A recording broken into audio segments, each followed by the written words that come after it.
And welcome. Today we are going to have a look at a very interesting data structure which is known as a trie. T-R-I-E.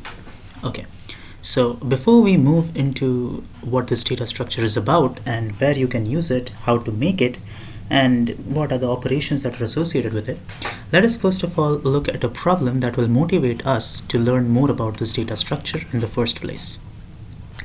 So say suppose I give you a set of strings, okay, s1, s2 up to sn, and then I give you a target string st. And your job is to find out whether or not this target string exists in this set of strings. So let us try out some common approaches of solving this problem first. So one of the ways of doing it would be to pick up one string s1 and then check whether or not it is equal to st. If so, then you can return true. Otherwise, you can go on and check for s2 and s3 and so on. So formally, for every si, check whether or not it is equal to st. And if in any case it's equal, then return true. And if you don't find any such string, then return false.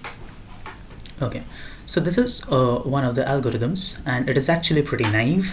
And the time complexity of this algorithm would be say suppose you've got n strings, and the maximum length of your string or your target string, say suppose the length of your target string is like t, then your complexity is going to be roughly O of n into t. So this is the complexity of this algorithm. Another way of approaching this would be to store all of these strings into a unordered set, okay, in C++. So what is an unordered set internally? An unordered set internally is nothing but a hash table. Okay, so the algorithm that is going to be employed in this case is you take st and you try to find it within this hash set or this hash table, whatever it is internally.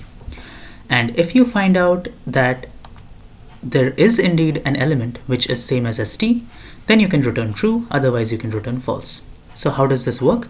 This works internally as take st, calculate the hash of it, and then check if for this hash there exists an element in the set S. Say that this is set S. This is how it works internally. Now obviously there might be some collision and those things can be resolved, and all of this is done internally by C++ itself when you make use of a hash unordered set. So in this case, this is actually a pretty good algorithm. And the complexity of this would be the time required to calculate this hash. And for calculating the hash, you would need to parse each and every character at least once. And I think that is all that it would need. So big O of t, and lookup in a hash table is roughly O of 1. So you can expect O of t complexity amortized, because there is going to be some amount of rehashing and all of those things, and some collision resolution. So the key point here is that this algorithm was not very good, and here also you can see that it is not very reliable. Like, you cannot expect O of t in each and every query.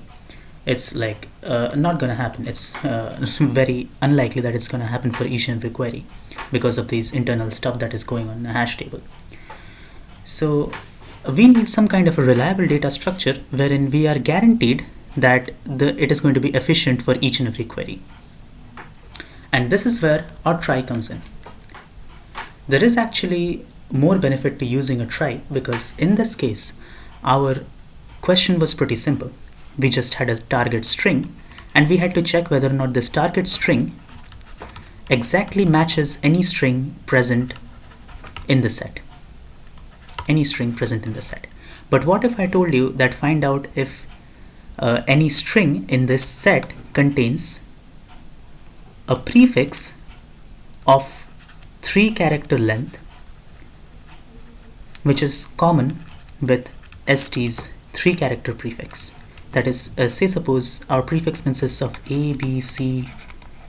Say suppose our st is a, b, c, d, e, f. What I'm asking you is whether or not find whether or not there exists a string in set S which contains first three characters as its prefix, that is ABC. Now this is a much harder problem, and this cannot be solved by calculating the hash of ST. This cannot be solved, and therefore the unordered set approach fails here. And for all of these reasons, actually, we can go forth and study this trie data structure because it is actually much more efficient than all the other scenarios.